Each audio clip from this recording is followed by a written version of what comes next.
بسم الله الرحمن الرحيم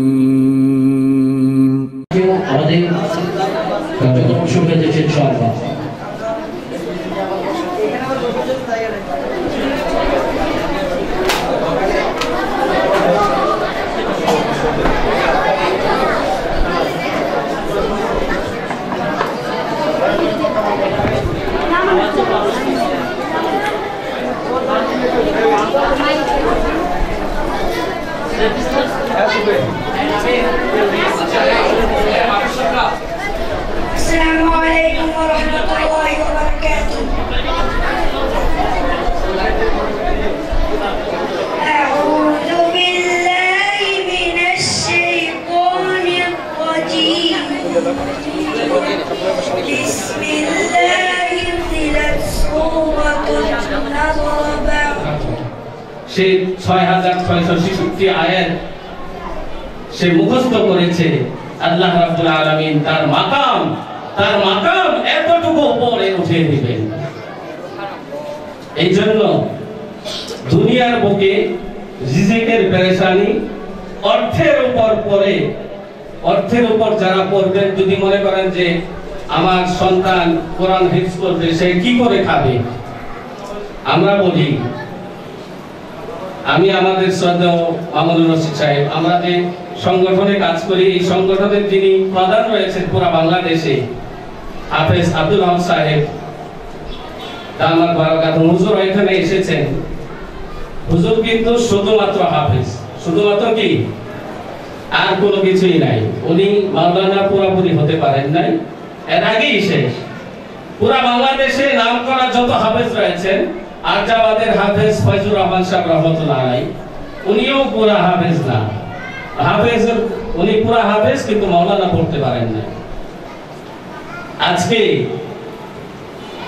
শুধু হাফেজ হওয়া, শুধু হেফজ শেষ করার পরে আল্লাহ রাব্বুল আলামিন ওনাদেরকে এমন ইজ্জত দিয়েছেন, যে ইজ্জতের কারণে শুধু বাংলাদেশে নয়, তাদের ইজ্জত, তাদের সম্মান সারা বিশ্বব্যাপী। আগামী কিছুদিনের মধ্যে শুধু আমেরিকা সহ বিভিন্ন দেশের সফরে যাচ্ছেন আমাদের হুফাজুল কোরআন ফাউন্ডেশনের সম্মানিত চেয়ারম্যান সাহেব। এরপরে আমরা বাংলাদেশের বয়স্ক যারা আছেন, অনেকে দেখেছেন, অনেকে শুনেছেন, হাফিজি হুজুর রহমাতুল্লাহ আলাইহি। হাফিজি হুজুর রহমাতুল্লাহ আলাইহি, ওনার পুরা নাম হলো মুহাম্মদুল্লাহ হাফিজি রহমাতুল্লাহ আলাইহি। ওনার জীবন আদর্শ, জীবন সংগ্রামের কথা শুনেছি। উনি যখন লালবাগে ইমাম ছিলেন, লালবাগ মসজিদে পৃথিবীর শ্রেষ্ঠতম কারি, যে কারির কথা আমরা ছোট থেকে বড় যারা আছি সকলেই জানি, কারি আব্দুল বাসেত রহমাতুল্লাহ আলাইহি। উনি সহ আব্দুল বাসেত স্যার রহমাতুল্লাহ আলাইহি, ওনার উস্তাদ, ওনারা সকলে এই লালবাগ মসজিদে এসে তারা কেরাত সম্মিলনে কুরআনুল কারীম তেলাওয়াত করছিলেন। শেষ করার পরে ফজরের ঠিক আগ মুহূর্তে বললেন, হুজুর, আমরা তো সবাই কুরআনুল কারীম হিফজ করা, মানে তেলাওয়াত করা শেষ, আমরা চাই এই সময়ের মধ্যে আপনি একটু তেলাওয়াত করেন, শুনি। ওনার যখন তেলাওয়াত শেষ হলো, তেলাওয়াত শেষ করার পরে কারি আব্দুল বাসেত নয়, ওনার উস্তাদ, স্বয়ং ওনার উস্তাদ বলেছেন যে আমি যে তেলাওয়াত হাফিজি হুজুর রহমাতুল্লাহ আলাইহির জবান থেকে শুনেছি, এই তেলাওয়াত আমার জীবনে কোনোদিনও শুনি না। তাহলে বাংলাদেশের এই জমিনে, বাংলাদেশের এই পরিবেশে যে সকল ছাত্র কুরআনুল কারীম হিফজ করে, যে সকল ছাত্র কুরআনুল কারীমের পিছনে মেহনত করে, এটি অবশ্যই একটি প্রশংসার দাবিদার। আজকে এই বৈরিক পরিবেশে এসেও ঢাকা আইডিয়াল মাদ্রাসা সারা এলাকা ব্যাপী, সারা বাংলাদেশ ব্যাপী তথা সারা বাংলাদেশ থেকে তাদের এই মাদ্রাসায়, ওনাদের এই মাদ্রাসায় ছাত্র ছাত্রী এসেছে, যারা এখান থেকে নিজের জীবনকে একটি সুন্দর জীবনে পরিণত করতে পারে, যারা নিজেকে একজন যোগ্য কোরআনুল কারীম হিসাবে তারা তৈরি করতে পারে। আসলে খালেস যে কওমি মাদ্রাসা রয়েছে তারা তো শুধু একটি দিক নিয়ে তাদের মেহনত, কিন্তু এই মাদ্রাসার বিভিন্ন দিক রয়েছে, এই মাদ্রাসার বিভিন্ন সাইট রয়েছে, যেগুলোর মধ্যে বিশেষায়িত রয়েছে এইভাবে যে আমরা জানি এখানে দারিদ্র পরিবারের হয়তো বা কিছু আছে, কিন্তু মধ্যবিত্ত এর চেয়েও উপরেও অনেক ছাত্রছাত্রী রয়েছে যারা এই কোরআনুল কারীমের পিছনে তাদের মেহনত করছে। এটা তো আসলে আমরা খালেস যে প্রতিষ্ঠানগুলো দেখে আসছি, কওমি মাদ্রাসাগুলো, সেখানে তারা দিতে অনেকটাই অনাগ্রহ বা তাদের পছন্দ হচ্ছে না।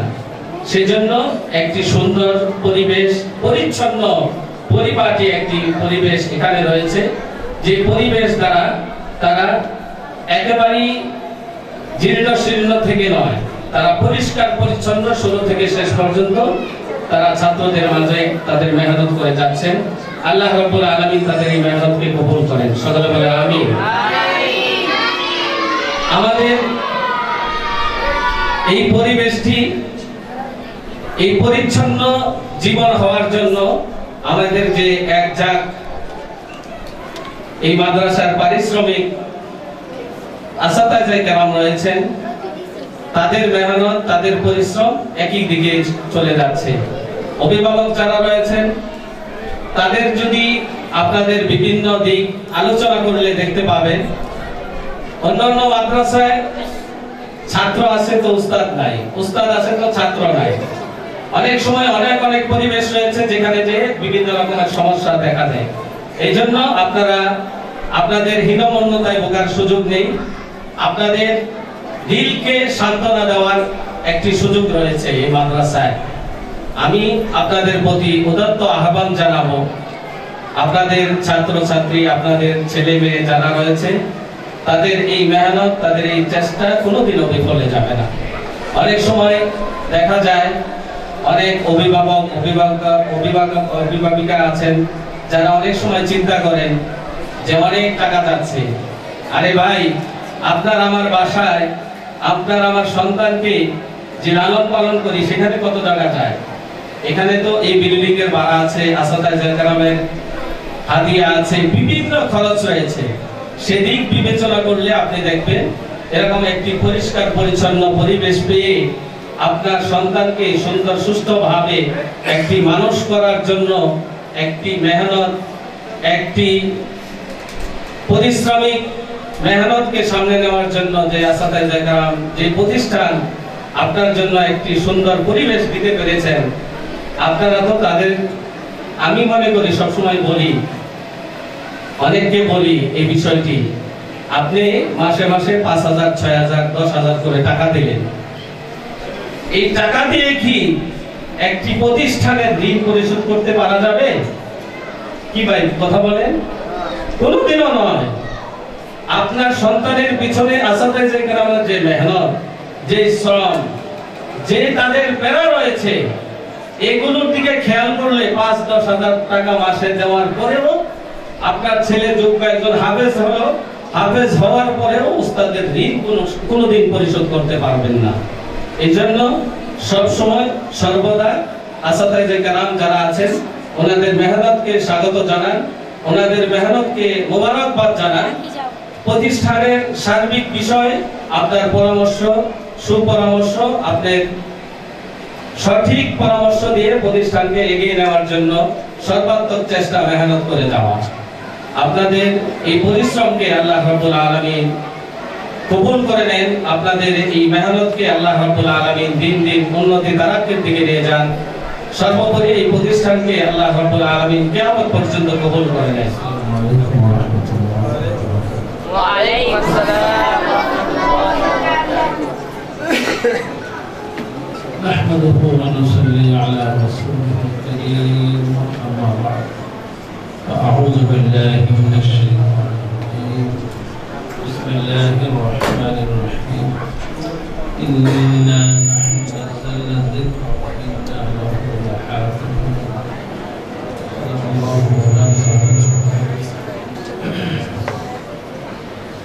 سبحانك لا علم لنا إلا ما علمتنا إنك أنت العليم الحكيم. صدق الله مولانا العظيم وصدق رسوله النبي الكريم، ونحن على ذلك من الشاهدين والشاكرين والحمد لله رب العالمين. اللهم صل على سيدنا محمد وعلى آل سيدنا محمد كما صليت على سيدنا إبراهيم وعلى آل سيدنا إبراهيم إنك حميد مجيد. وبارك على سيدنا محمد وعلى آل سيدنا محمد كما باركت على سيدنا إبراهيم وعلى آل سيدنا إبراهيم إنك حميد مجيد. الحمد لله ثم الحمد لله. আল্লাহ পাকের অশেষ রহম ও করম, অশেষ দয়া ও মেহেরবানি, যিনি আমাদেরকে আজকের এই প্রতিষ্ঠানে বাৎসরিক অনুষ্ঠানে ঢাকা আইডিয়াল ক্যাডেট মাদ্রাসা প্রাঙ্গণে একটা বিশেষ উদ্দেশ্য নিয়ে একত্রিত হওয়ার আমাদেরকে তৌফিক এনায়েত করেছেন। মহান রব্বুল আলামিনের দরবারে কালিমাতুশ শুকর আদায় করি আলহামদুলিল্লাহ। আলহামদুলিল্লাহ আজকে এই ঢাকা খতম করেছে, শেষ করেছেন, আর 5 জন ছেলেরা হাফেজ হয়েছে, কমপ্লিট হয়েছে। এর দস্তারবন্দি হিসেবে আজকের এই অনুষ্ঠান। এখানে উপস্থিত রয়েছেন আমাদের ছাত্র ভাইদের অভিভাবক মণ্ডলী, এলাকার সৈন্য এবং এই মাদ্রাসার হযরতে আসাদুল্লাহ কেরাম। আপনাদেরকে অন্তরের অন্তরস্থল থেকে অশেষ অশেষ ধন্যবাদ, মোবারকবাদ ও আশীর্বাদ যে আপনারা এত বড় সুন্দর একটা প্রতিষ্ঠান এলাকার মধ্যে সাজিয়েছেন। আল্লাহ পাক আমাদেরকে এই মুহূর্তে জলসায় উপস্থিত হওয়ার তৌফিক এনায়েত করেছেন আলহামদুলিল্লাহ। আমি একেবারে অল্প সময় আমাদের মুফতি সাহেব হুজুর আসার পূর্বে কিছু সময় আপনাদের থেকে নেব। আমি একটি আয়াতে কারিমা পাঠ করেছি, সূরাতুল হিজর 14 পারা। আল্লাহ পাক বলেন, ইন্না নাহনু নাযালনা যিকরা ওয়া ইন্না লাহু লাহাফিজুন। কোরআনে কারীমকে আমি নাযিল করেছি, অবতীর্ণ করেছি, এটাকে আমি রক্ষণাবেক্ষণ করব। আল্লাহ পাক রক্ষণাবেক্ষণ করার দায়িত্ব নিয়েছেন। এখন কিভাবে রক্ষণাবেক্ষণ করবেন আল্লাহই ভালো জানেন। তো আল্লাহ পাক দেখা গেছে কিছু গরিব ঘরানার ছেলে মেয়ে তারা এই কোরআন পড়ে চেষ্টা করে আল্লাহ পাক এই কোরআনের এই এত বড় নিয়ামত, এত বড় দৌলত তাদের সিনার ভিতরে দিয়ে দেন। সকলে বলি আলহামদুলিল্লাহ। এই কোরআনে কারীম কি, এই কোরআনে কারীমের পরিচয়টা কি? প্রথমে আমরা পরিচয় নেব, আমরা কারা, এরপরে আমরা কোথেকে আসছি, আমাদেরকে কে পাঠিয়েছেন দুনিয়াতে, কি উদ্দেশ্যে পাঠিয়েছেন। আমাদেরকে যিনি পাঠিয়েছেন দুনিয়াতে তিনি হলেন আল্লাহ রাব্বুল আলামিন। আল্লাহ কাকে বলে? আল্লাহ শব্দের অর্থ কি? আমরা হয়তো অনেক বিএমএ, অনেক ডিগ্রি আমরা দেশি বিদেশি হাসিল করেছি, আল্লাহ শব্দের অর্থ অনেকেরই জানা নেই। আল্লাহ কি? আল্লাহ হলেন হুয়াল যাতুল ওয়াজিবুল ওয়াজুদ আল মুস্তাজমিউ লিজামিইস সিফাতিল কামালিয়্যা। এই হলো আল্লাহ শব্দের অর্থ। মানে আল্লাহ হলেন ওই জাতে পাক যিনি সর্বদা আছেন এবং সর্বদা থাকবেন, এবং যিনি সমস্ত গুণাবলীর সমন্বয়ে, সমস্ত গুণাবলী যার মধ্যে এট এ টাইমে বিদ্যমান রয়েছে তিনি হলেন আল্লাহ। আল্লাহ তাআলার মধ্যে সমস্ত গুণাবলী, মানে কতগুলো গুণ, কত শত গুণ, কত হাজার গুণ আল্লাহ পাকের কাছে আছে। তবে হাদিস শরীফের মধ্যে, তিরমিজি শরীফের হাদিসের মধ্যে আবু হুরায়রা রাদিয়াল্লাহু তাআলা আনহু বলেন যে আল্লাহ পাকের 99টি নাম আছে। যে ব্যক্তি 99টি নাম সংরক্ষণ করবে এবং সকাল সন্ধ্যা তা পড়বে, বলে তার জন্য জান্নাত অবধারিত। তাহলে আল্লাহ পাকের কমপক্ষে আমরা 99টি নামের সংবাদ হাদিস থেকে পাই। আরো যে কত নাম আল্লাহ পাকের আছে এগুলো সব আল্লাহ পাকের গুণ, গুণাবলী। তো তার মধ্যে তো বলতেছি আল্লাহ হলেন এমন এক জাত। আমরা কারা? আমরা হইলাম জাতি।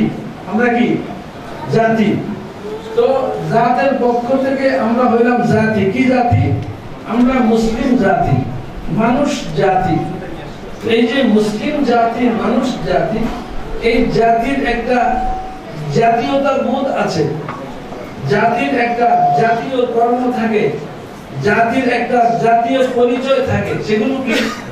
এগুলো আমাদের একটু ভাবলে, একটু চিন্তা করলে আমরা বুঝতে পারবো। জাতির কতগুলো জাতীয়তা বোধ হলো কি? যে আমরা হলাম মুসলিম জাতি। এই মুসলিম জাতির সাথে এই জাত, আল্লাহ পাক হলেন জাত, ওই জাতি আর জাতের সাথে একটা সুসম্পর্ক কায়েম করার জন্য সেটা হলো জাতীয় শিক্ষা থাকবে। যেই জাতির মধ্যে জাতীয় শিক্ষা থাকবে, ওই জাতি ওই জাতের সাথে একটা সুসম্পর্ক থাকবে। সুবহানাল্লাহ। বলে যে আমরা হলাম জাতি। জাতীয় শিক্ষা হলো কোরআনী শিক্ষা।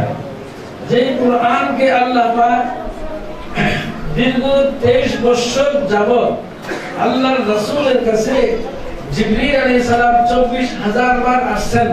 পবিত্র মক্কায় আসছেন 13 বছর, পবিত্র মদিনা মুনাওয়ারায় আসছেন 10 বছর।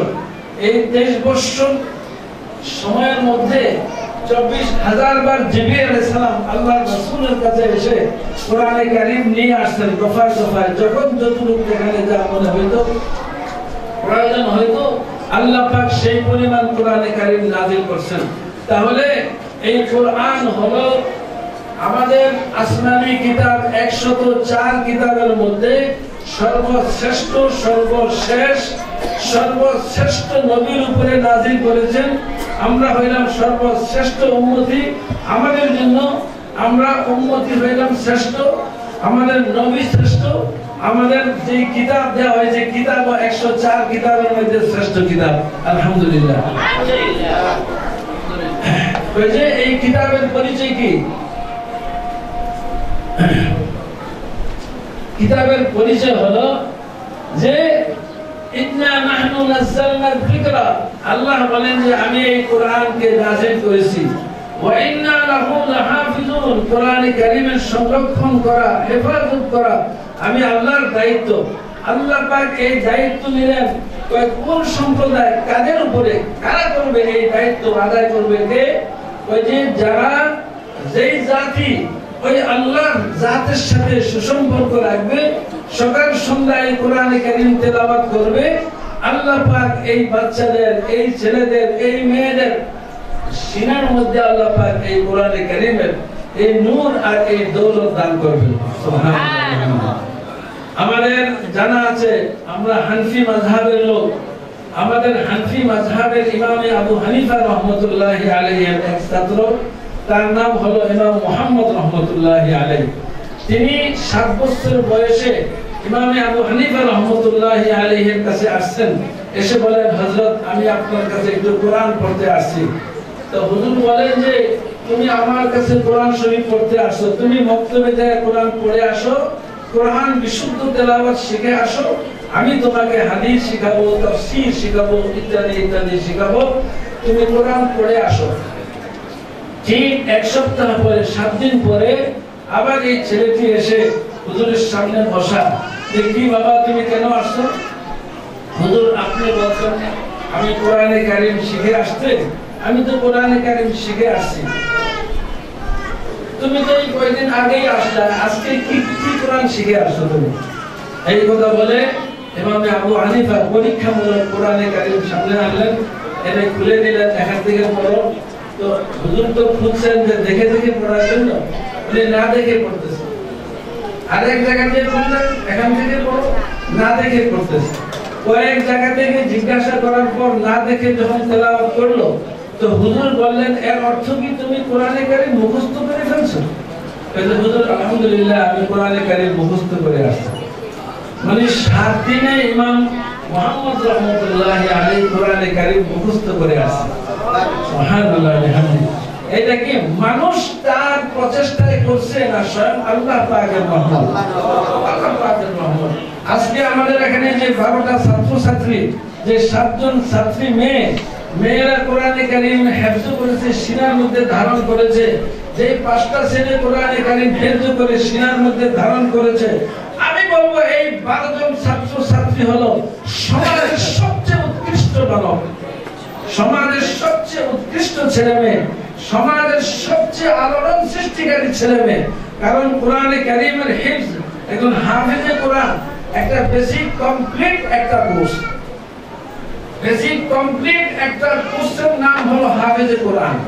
আর এই হাফেজে কোরআনের মর্যাদা কি? আল্লাহ পাক কিয়ামতের মাঠে বলবেন, ওয়া ইকরা ওয়ারতাকি ওয়ারাতিল কামা কুনতা তুরাতিলু ফিদ দুনিয়া ফাইন্না মানজিলাকা ইনদা আখিরি আয়াতিন তাকরাউহা। আল্লাহ পাক হাফেজে কোরআনকে বলবে, এই হাফেজ তুমি কোরআন পড়তে থাকো, ওয়ারতাকি উপরের দিকে চড়তে থাকো, এই চড়তে থাকো, এক একটি আয়াত পড়ো, আর কোরআনে কারীম দ্বারা এক আয়াত পড়ো, একটা সিঁড়ি বেয়ে এক তলা এক মঞ্জিলে যাও, আরেক আয়াত পড়ো, আরেক মঞ্জিলে যাও, এইভাবে তুমি চড়তে থাকো, পড়তে থাকো, চড়তে থাকো, উঠতে থাকো, তো ফাইন্না মানজিলাকা তোমার ঠিকানা হবে, তোমার বাসস্থান হবে ওই জায়গায় যেই জায়গায় কোরআনে কারীমের আয়াত পড়া শেষ, তোমার মঞ্জিল, তোমার বাসস্থান হবে সেখানে। সুবহানাল্লাহ। আল্লাহ পাক এই মর্যাদা হাফেজে কোরআনকে দান করেছেন, এই মর্যাদা যে হাফেজে কোরআনকে আল্লাহ পাক দান করেছেন, এটা কি চারটিখানি কথা? দুনিয়ার কোন সম্পদ অর্জন করলে পরে একটা মানুষ এই মর্যাদা পাবে? বসে আরামের সাথে, ভদ্রতার সাথে, পবিত্রতার সাথে আল্লাহ পাকের এই কালাম তারা তেলাওয়াত করে কোরআনে হাফেজ হলো, আল্লাহ পাক তাদেরকে পুরস্কার দিবে 6666 তলা বিশিষ্ট একটা বিল্ডিং। তাহলে সেটা কোথায়? জান্নাতের মধ্যে। আবার বানিয়েছে কি প্রত্যেকটা ইট, ওই বিল্ডিং এর প্রত্যেকটা ইট স্বর্ণ দিয়ে বানানো, অর্থাৎ ইট গুলো হবে স্বর্ণের, তলা হবে 6666 তলা। এই পৃথিবীতে যত টেকনোলজি আছে, যত উন্নতি আছে, কেউ কোনোদিন আপনারা দেখেন নাই 600 তলা বিল্ডিং দেখছেন বা শুনছেন? পৃথিবীতে 600 তলা বিল্ডিং আছে, 1000 তলা বিশিষ্ট বিল্ডিং আছে। তো হাফেজে কোরআনের জন্য আল্লাহ পাক নির্ধারণ করে রেখেছেন 6666 তলা বিশিষ্ট বিল্ডিং। সুবহানাল্লাহ বিহামদি।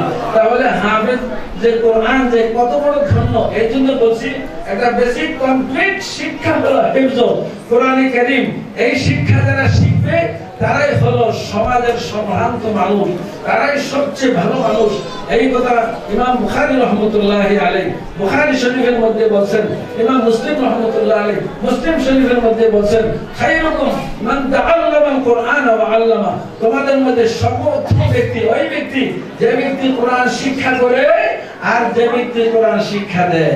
অর্থাৎ ছাত্র আর উস্তাদ তারাই হলো সমাজের সবচেয়ে ভালো মানুষ, তারাই সম্ভ্রান্ত মানুষ, তারাই শিক্ষিত মানুষ, তারাই জাতীয় শিক্ষায় শিক্ষিত, তারাই সম্পর্ক এই জাতের সাথে, যে জাত হলো আল্লাহু ওয়াজিবুল ওয়াজুদ ওয়া জাতুল ওয়াজিবুল ওয়াজুদ আল মুস্তাজমিউ বিজামিউল সিফাতিল কামালিয়া। ওই আল্লাহর জাতের সাথে, সত্তার সাথে সম্পর্ক সঠিকভাবে রাখছে যারা, ওই জাতি, যেই জাতি কোরআনে কারীম তাদের সিনার মধ্যে ধারণ করেছে। তো আমরা দোয়া করব ঢাকা আইডিয়াল মাদ্রাসার প্রতিষ্ঠাতা মাহমুদ সাহেবের জন্য, হযরত আসাদুজ্জামান কেরামের জন্য, যে ওনারা এত সুন্দর একটা প্রতিষ্ঠান এখানে খুলেছেন, যার থেকে বাৎসরিক আলহামদুলিল্লাহ 7টা মেয়ে এখানে কোরআনে কারীম পুরোপুরি হিফজ করেছেন এবং 5টা ছেলে কোরআনে কারীম হিফজ করেছেন। তাদের মাথায় বা তাদেরকে আজকে সম্মান করা হবে। শুধু তাদেরকে আজকে আমরা এখানে পাগড়ি পরিধান করে দস্তারবন্দি করে শুধু সম্মানিত করব তাই নয়, তাদের মা বাবাকে সম্মানিত করবে আল্লাহ পাক কিয়ামতের মাঠে। সারা বিশ্বের মানুষ, কোটি কোটি মানুষ যখন হায় হায় করতে থাকবে, ওই হাফেজে কোরআনের মা বাবাকে আল্লাহ পাক নূরের তাজ পরিধান করাবে। সুবহানাল্লাহ। হাফেজকে তো আমরা এখন একটা দস্তরবন্দি করে বিদায় করলাম, ঠিক আছে, কিন্তু মা বাবা কি পাইলো? মা বাবা দুনিয়াতে সম্মান পাইলো, হাফেজ সাহেবের আব্বা। মা বাবা দুনিয়াতে সম্মান পাইলো, একটা ভালো ছেলের বাবা, ভালো ছেলের মা। আর এই মা বাবা কিয়ামতের মাঠে কি পাবে? আল্লাহ পাকের কুদরতি এরকম কিভাবে স্বর্ণের নূরের মুকুট পাবে, তাদের মাথায় পরিধান করানো হবে। তাহলে এই যে সম্মানগুলো হাফেজে কোরআনকে আল্লাহ পাক দিয়েছেন, হাফেজে কোরআনকে কি হতে হবে? হাফেজে কোরআন হো তো সাহেবে দিলদার হো, নূর সে ভরপুর হো, কামিল মে কামিল হো। যে তুমি হাফেজে কোরআন হয়েছো, তো তোমার একটা দায়িত্ব আছে, কি যে তোমার আমল ঠিক রাখতে হবে। হাফেজ ছাত্রদের উদ্দেশ্যে বলছি, আমি যখন হাফেজ হয়েছি আমার দায়িত্ব বেড়ে গেছে। কি দায়িত্ব? যে আমি সকালে কোরআন তেলাওয়াত করব, সন্ধ্যায় কোরআনের কারীম তেলাওয়াত করব। একজন হাফেজে কোরআন, কোরআনে কারীমের সূরা ইয়াসিন যাকে রূহুল কোরআন বলে, কোরআনে কারীমের রূহ বলা হয়, জান বলা হয়, একবার তেলাওয়াত করলে 10 খতম কোরআনের সওয়াব হয়। একটা হাফেজে কোরআন সূরা ইয়াসিন শরীফ পড়তে 5 থেকে 6 মিনিট লাগে। ফজরের পরে একবার পড়লো, মাগরিবের পরে একবার পড়লো। আমি জিজ্ঞেস করি, কোরআনে কারীমের এই তেলাওয়াতকারী বলে যে সূরা ইয়াসিন সকালবেলা পড়লো, যে হাফেজ সাহেব বা যেই মানুষ সূরা ইয়াসিন শরীফ পড়লো, সারা দিন তার যত কিছুর প্রয়োজন, অন্নের প্রয়োজন, বস্ত্রের প্রয়োজন, বাসস্থানের প্রয়োজন, চিকিৎসার প্রয়োজন, তার যাহা কিছুর প্রয়োজন সব কিছু আল্লাহ পাক তাকে ব্যবস্থা করে দিবেন, সুবহানাল্লাহ। এবং তাকে সুস্বাস্থ্যের অধিকারী করবেন। এবং তার জন্য একটা বিশাল বড় সুসংবাদ আছে যে আল্লাহ পাক তাকে 10 খতম কোরআনে কারীমের সওয়াব আল্লাহ পাক তাকে দান করবেন, সুবহানাল্লাহ বিহামদি। যে জিনিসটা হাফেজে কোরআনের জন্যই একমাত্র সওয়াব।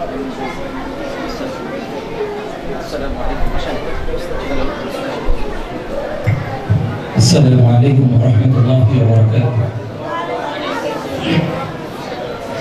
ঢাকা আইডিয়াল ক্যাডেট মাদ্রাসা কর্তৃক আয়োজিত আজকের এই মহতী অনুষ্ঠানের সম্মানিত সভাপতি,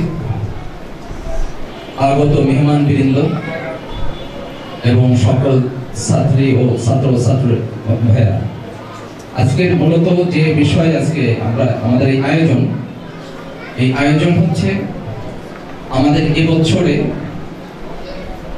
5 জন ছেলে কোরআনের হাফেজ হয়েছে এবং 7 জন কোরআনের হাফেজা হয়েছে। তার মধ্যে একজন ছাত্র, আমরা অলৌকিক ছাত্র পেয়েছি, যে মাত্র 8 বছর বয়সে 5 মাস 15 দিনে কোরআনে কারীম হিফজ কমপ্লিট করেছে, আলহামদুলিল্লাহ। এই মোট 12 জন ছাত্রছাত্রীর পাগড়ি প্রদান বা অ্যাওয়ার্ড প্রদান এবং আমাদের 20 জন ছাত্র তারা নাজারায়ে কোরআন শেষ করেছে, তারা হিফজুল কোরআন বিভাগে উত্তীর্ণ হবে আজকে সবকের মাধ্যমে। এবং আরো 20 জন ছাত্র তারা আমপারা শেষ করেছে, তারা আজকে হুজুরের কাছ থেকে নাজারায়ে কোরআনের সবক নিবে। এই উদ্দেশ্যেই আজকের এই মাহফিলের আয়োজন। তো এই মাহফিলের প্রথমে হুজুর আমাদের সবার সামনে নসিহত পেশ করবেন, তারপরে পাগড়ি প্রদান করবেন, তারপর বাচ্চাদেরকে সবক প্রদান করবেন। তো আমি হযরতকে ধারাবাহিকভাবে এই বিষয়গুলো, প্রথমে বয়ান এবং তারপরে পাগড়ি প্রদান এবং তারপরে সবক প্রদান এবং সব শেষে আমাদের জন্য দোয়া, বিশেষ করে মাদ্রাসার জন্য দোয়া। আমাদের ঢাকা আইডিয়াল ক্যাডেট মাদ্রাসার স্থায়ী ক্যাম্পাস হিসেবে আমার গ্রামের বাড়িতে মহিলা মাদ্রাসার জন্য আলাদা জায়গায় কাজ চলছে, সেখানে আলহামদুলিল্লাহ হিদায়াত জামাত পর্যন্ত কার্যক্রম চলছে এবং 12 ক্যাম্পাসের কাজ চলছে। সেটা হয়তো আগামী রমজানের পরে সেখানে বিল্ডিং এর কাজ শুরু হবে, আল্লাহ যদি কবুল করেন।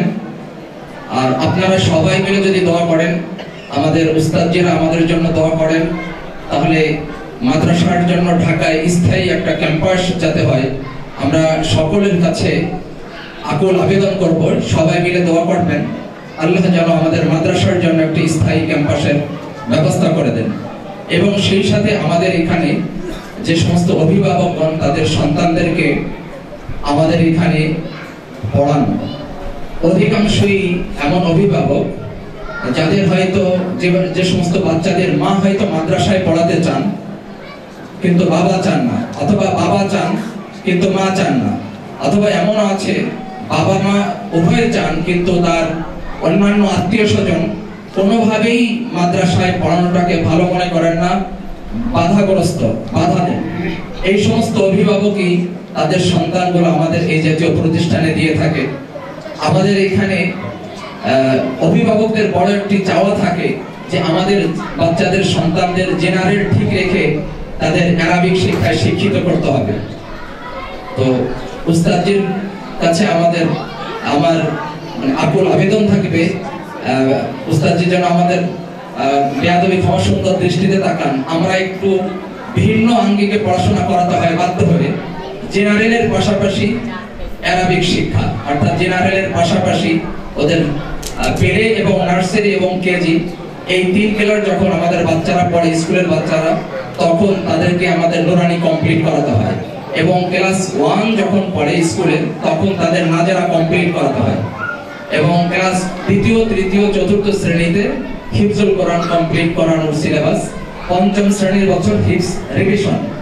যদিও আমরা যখন হিফজ চলে তখন 2য়, 3য়, 4র্থ, 5ম শ্রেণীর সবগুলো বিষয় পড়াই না, শুধু ইংরেজি, অঙ্ক আর বাংলা আর কিছু স্পোকেন আরবিক এবং ইংলিশ স্পোকেন গুলো পড়াই। এবং সেটা দৈনিক মাত্র 1 থেকে 1.5 ঘন্টা। ওদের মূল কার্যক্রম অর্থাৎ ওদের হিফজের ক্ষতি না করে সময় বের করে 1 থেকে 1.5 ঘন্টা ওদের জেনারেল পাশাপাশি পড়ানো হয়। কারণ হলো মা বাবার বড় টার্গেট থাকে যে অবশ্যই আমার বাচ্চা জেনারেল আরবিক শিক্ষা শিক্ষিত হবে, কিন্তু ওর খালাতো মামাতো ফুফাতো ভাই বোন যারা আছে তারা যেন কেউ বলতে না পারে ও পিছিয়ে গেছে, ওর জেনারেল শিক্ষা নেই। এই ধরনের আর্জি থাকার কারণে আমাদের শিক্ষা ব্যবস্থা একটু ভিন্ন করতে হয়েছে। এরপরে আমাদের 6ষ্ঠ, 7ম, 8মে মিজান জামাত পর্যায়ক্রমে ক্লাস 7-এ, নাহবিবিল জামাত ক্লাস 8-এ, হিদায়াতুন নাহু জামাত। এই কিতাবগুলো শুধু আমাদের এখানে ফার্সি কিতাবগুলো নাই, উর্দু কিতাবগুলো আছে এবং আরবিক কিতাবগুলো আমাদের কওমি মাদ্রাসার সবগুলো আছে। শুধু ফার্সি কোনো কিতাব আমরা রাখতে পারিনি, যেহেতু জেনারেল সবগুলো সাবজেক্ট বাধ্যতামূলক পড়াতে হয়। এভাবে করে আমাদের 9ম এবং 10ম শ্রেণী পর্যন্ত আমাদের বাচ্চারা পড়াশোনা করে। আমাদের বাচ্চারা প্রতি বছর এখান থেকে পড়াশোনা করে অনেক বাচ্চাই আলহামদুলিল্লাহ কওমি লাইনে যায়। যে সমস্ত অভিভাবকরা পড়তে পড়তে তাদের বাচ্চারা পড়তে পড়তে তাদের মধ্যে দ্বীনের পরিপূর্ণ সমঝ চলে আসে, দ্বীনের ব্যাপারে পরিপূর্ণ বুঝ চলে আসে, এই সমস্ত অভিভাবকরা তাদের সন্তানদেরকে কওমি লাইনেই দিয়ে দেন। আলহামদুলিল্লাহ আমরাও কাউন্সিলিং করতে থাকি, তালিম দিতে থাকি, বলতে থাকি। আর যে সমস্ত অভিভাবকরা চান না তাদের বাচ্চাদেরকে নুরানি, নাজারা, হিফজ কমপ্লিট করিয়ে কাফিয়া, কুতুরি কাফিয়া জামাত পর্যন্ত কমপ্লিট করিয়ে 10ম শ্রেণী কমপ্লিট হয়, তারপরে ওই সন্তানদেরকে তাদেরকে ইউনিভার্সিটি লাইনে তাদেরকে দেয়।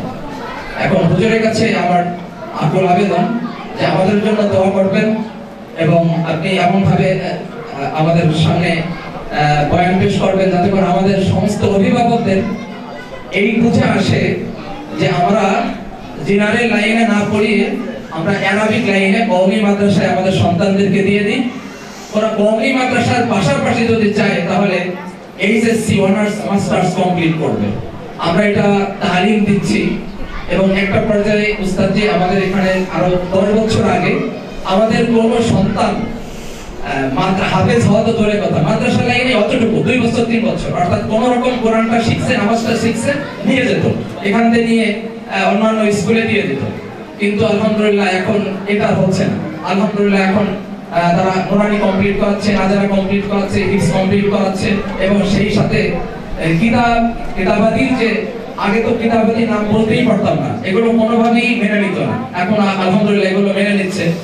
তো এভাবে করে 10ম শ্রেণী পর্যন্ত চলছে। যে আপনারা যদি আরো বিশেষভাবে দোয়া করেন তাহলে হয়তো আমাদের অভিভাবক বৃন্দের বুঝে আসবে যে কওমি মাদ্রাসায় মূল পড়াশোনা, এই কওমি মাদ্রাসার পাশাপাশি জেনারেল লাইনে সবকিছু পড়া যায়, ডাক্তার হওয়া যায়, ইঞ্জিনিয়ার হওয়া যায়, লয়ার হওয়া যায়, ব্যারিস্টার হওয়া যায়। এখন আমাদের সন্তানরাই, আমরা যারা আজ থেকে আমাদের কাছে 10 বছর 15 বছর আগে পড়াশোনা করেছে, এদের মধ্যে থেকে এখন অনেকেই আলহামদুলিল্লাহ দাওরা কমপ্লিট করেছে এবং সেই সাথে তারা অনার্স মাস্টার্স কমপ্লিট করেছে আলহামদুলিল্লাহ, এবং তারা দুই লাইনে, দ্বীনের লাইনেও কাজ করতেছে, দুনিয়ার লাইনেও আলহামদুলিল্লাহ কাজ করতেছে। তো আমি অনেক সময় নিয়ে ফেললাম, বেয়াদবি মাফ করবেন।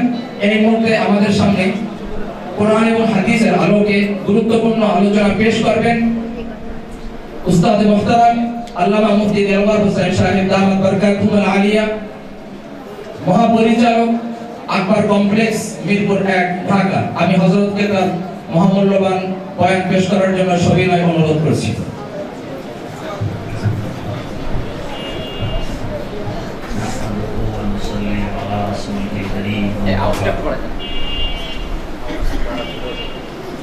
أعوذ بالله من الشيطان الرجيم بسم الله الرحمن الرحيم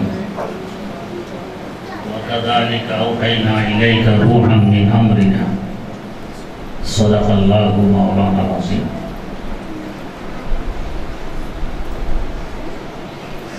আমাদের দুনিয়া সকাল থেকে সন্ধ্যা, সন্ধ্যা থেকে সকাল, দৌড় ভাগ, চেষ্টা প্রচেষ্টা, শ্রম ত্যাগ, কোরবানি, এর পিছনের উদ্দেশ্য কি? শান্তি, যাতে আমি ইহকাল ও পরকালে শান্তিতে থাকতে পারি। আমার কাছে হাজার হাজার কোটি টাকা আছে, শান্তি নেই, কি লাভ হবে টাকা থাকে? আমার বিলাসবহুল বাড়ি আছে, গাড়ি আছে, সবকিছু আছে, শান্তি নেই। অসংখ্য লোক এমন আছে। আমাদের এক পরিচিত মুরব্বী ধানমন্ডি থাকতেন, পাশাপাশি 2টি বাড়ি, একটি বাড়ির 10 কাঠার উপরে, 20 কাঠার উপরে তার বাড়ি। কুমিল্লা বাড়ি, চিটাগাং বাড়ি, গাজীপুরে বাড়ি, 100টি ট্রাক, গ্লাস কারখানা, কোটি কোটি টাকার মালিক। একদিন আমাকে ফোন দিয়ে বললেন যে একটু আসো বাসায়। কি ব্যাপার? আত্মহত্যা করা তার অল্প বাকি আছে। বলেন কি? ছেলে আছে, মেয়ে আছে, অর্থ আছে, সম্পদ আছে, গাড়ি আছে, বাড়ি আছে, আত্মহত্যা। অমক ছেলে অমকের মেয়ে নিয়ে ভেবে গেছে। আমার বড় মেয়ে আর ছেলের সাথে লেগে গেছে। অমুকে টাকা পাবে, আমি ওর কাছে পাবো। সময় মতো টাকা দেয়নি, আমিও টাকা দিতে পারিনি, ওয়াদা বন্ধ হয়ে গেছে। আরো কতগুলো কারণ দর্শাইলেন যে আত্মহত্যা অল্প বাকি আছে। পক্ষান্তরে এমন অসংখ্য মানুষ আছে, পকেটে 1 টাকাও নেই, শান্তির অভাব নেই, মাথার নিচে একখানা হাত রেখে নাক টেনে ঘুমাইতে পারে। আর একজন টাকার উপরে শোয়, কিন্তু ট্যাবলেট ছাড়া ঘুম আসে না। তাহলে সাকসেস কি? যার মধ্যে শান্তি আছে সেই। শান্তি কোথায়? আমরা শান্তি আমদানি করতে চাই দূর থেকে, যেখানে অশান্তির কারখানা। শান্তি কোথায়? সেখান থেকে আমদানি করতে জানি না, চাই না, চিনি না। শান্তি আসবে কিভাবে? যদি আমার পানির প্রয়োজন, যোগাযোগ করতে হবে ওয়াসার সাথে। আমি যোগাযোগ করতেছি বিদ্যুতের সাথে, আমার কাছে কি পানি আসবে? প্রয়োজন বিদ্যুতের, যোগাযোগ করতেছি ওয়াসার সাথে, আমার কাছে কি বিদ্যুৎ আসবে? আসবে না। তো শান্তি যেখানে, সেখান থেকে আমদানি করা লাগবে। অন্যখান থেকে আমদানি করতে গেলে শান্তি আসবে না, অশান্তি আসবে। বাস্তবে শান্তি বাইরে নয়, শান্তি আমার ভিতরে। আত্মার শান্তি হলো আসল শান্তি।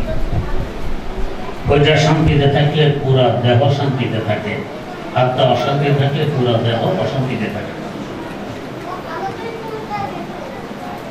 যদি রূহ আমাদের দেহ ত্যাগ করে,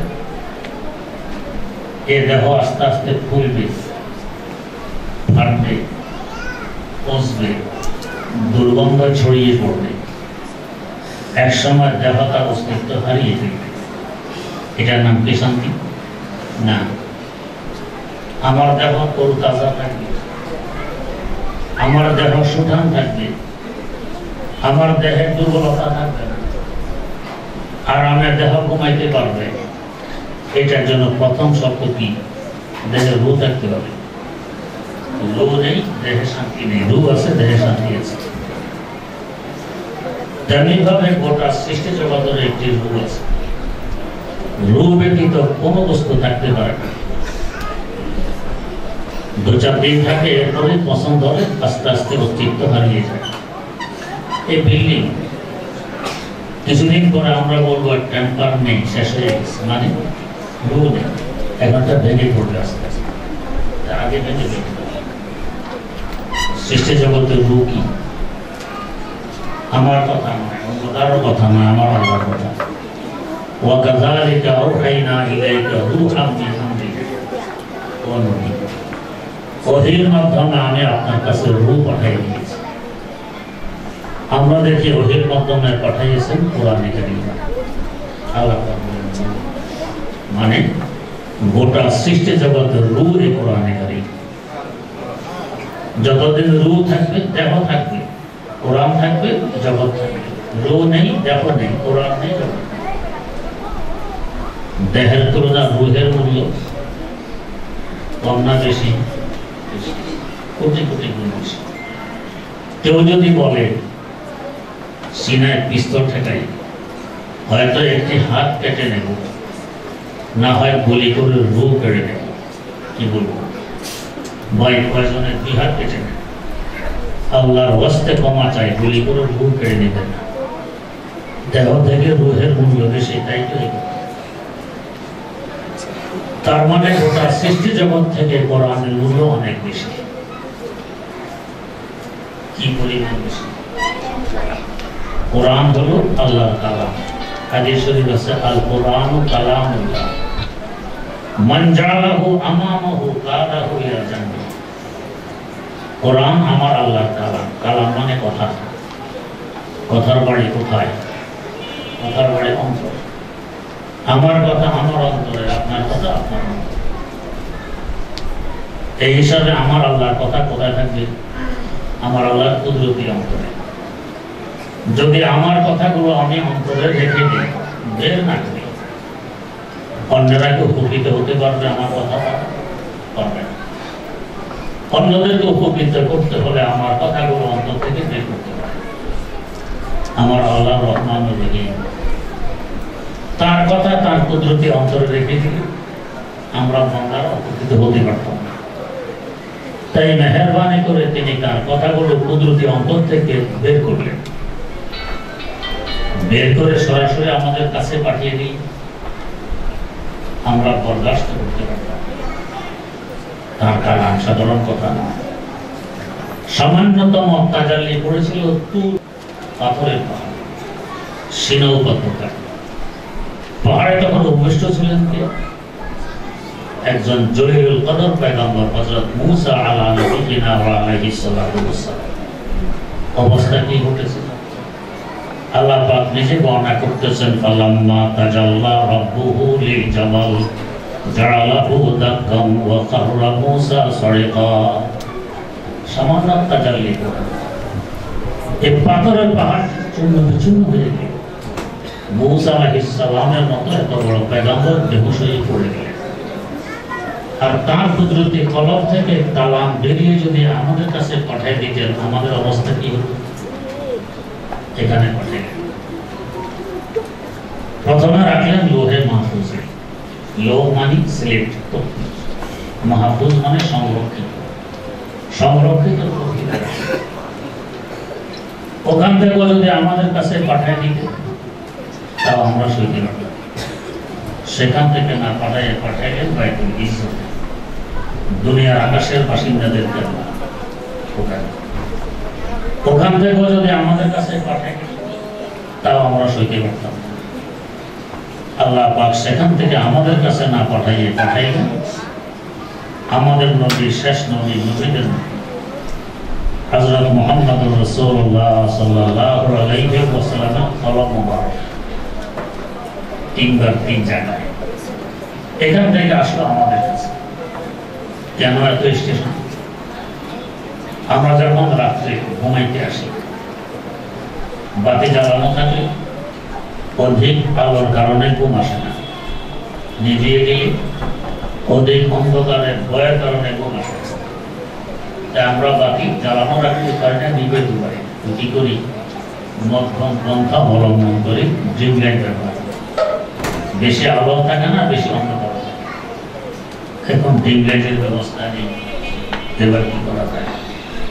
বুদ্ধি করে বাল্বের উপরে একটি কাগজের প্যাকেট লাগাই, এখনো আলো বেশি, আরো কম করে বাল্ব, এই প্যাকেটের উপরে আরেকটি প্যাকেট লাগাই, আরেকটু কম হলে আরো ভালো হতো, এর উপরে আরেকটি লাগাই। এবার ঠিক আছে। এই সময় যদি কোনো অপশিশু এই কামরায় আসে, সে ভাববে বাকিটি পাওয়ারলেস, আলো নেই, পাওয়ার নেই, কামরা অন্ধকার অন্ধকার। আপনি কি বুঝবেন? পাওয়ার আছে। যদি 100 পাওয়ারের বাল্ব হয়, এখন 100 পাওয়ার আছে, নিয়ন্ত্রণের কারণে, প্যাকেটের কারণে আপনার কাছে আসতে পারছে। এবার সরাসরি আমার আল্লাহ কালাম আমাদের কাছে পাঠিয়ে দিলে জ্বলে পুড়ে বর্ষ হয়ে যেতেন। তা না করে প্রথমে লোহে মাহফুজে পাঠাইলেন, একবার নিয়ন্ত্রণ করলেন, নয়বার একবার প্যাকেট লাগাইলেন, পাওয়ার। সেখান থেকে বাইতুল ইজ্জতে পাঠাইলেন, আবার নিয়ন্ত্রণ করলেন, মনে করুন আরেকটি কবর লাগাইলেন। সেখান থেকে রাসূলুল্লাহ সাল্লাল্লাহু আলাইহি ওয়াসাল্লামের কলম মোবারকে পাঠাইলেন, আবার নিয়ন্ত্রণ, আরেকটি কবর লাগাইলেন। এইবার বান্দা বরদাস্ত করতে পারবে, সইতে পারবে। এখন আদেশ আসলে কি? উতলু মা উহিয়া ইলাইকা মিনাল কিতাব। ওহীর মাধ্যমে যে কিতাব আপনার কাছে পাঠিয়ে দিয়েছি, আপনি তেলাওয়াত করে উম্মতকে পৌঁছিয়ে দেন। এখন উম্মত বরদাস্ত করতে পারবে। যদি তিনবার নিয়ন্ত্রণ না করা, এটা বরদাস্ত করার মতো যোগ্যতা আমাদের ছিল না। থাকবে কি? কি পরিমাণ জ্যোতি, কি পরিমাণ নূর কোরআনে কারীম। আমাদের সেই চক্ষু নেই, তাই আমরা দেখি না। যাদের আছে তাদের মধ্যে অন্যতম ইমাম আল আসর হযরত শাহ আনোয়ার কাশমিরি রাহিমাহুল্লাহ, তিনি বলেন, নাজমে নাজম সদর রাহাত হাসতে জাবতা, নাজমে নাজম সদর রাহাত হাসতে জাবতা, হরফে হরফে কোশিকা হাসতো খুদা বারে রশি। তো পুরা কোরআনে কারীমের নূর আর জ্যোতিত করে কথা।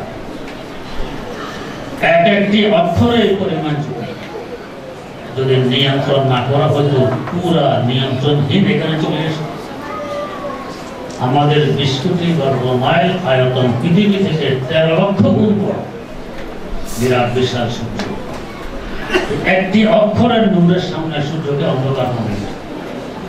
কি পরিমাণ নূর আর জ্যোতি আল্লাহ পাক দিয়েছেন, এটা আমরা কিভাবে বরদাস্ত করব?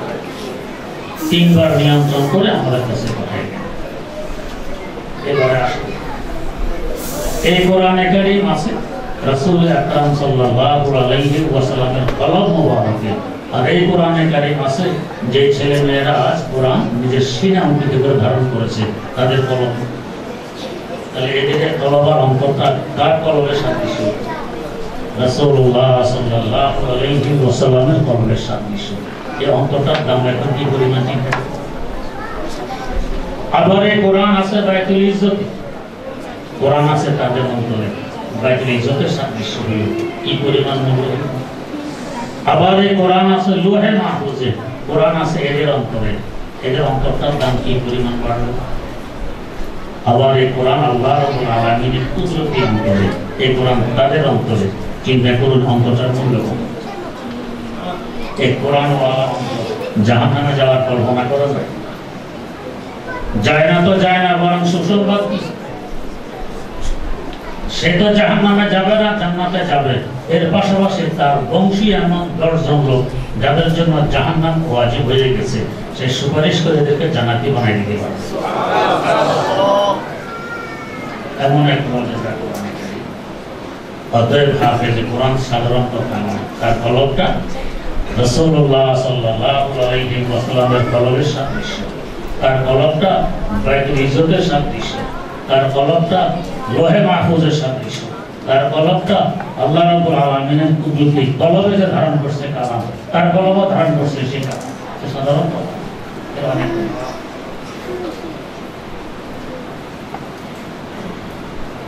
হ্যাঁ, আমরা এখন চিন্তা করি যে হুজুর একটু আগে বললেন যে কোরআন শরীফ করছে, কোরআন করছে, আলেম দিয়েছে, দুনিয়া চলবে কিভাবে?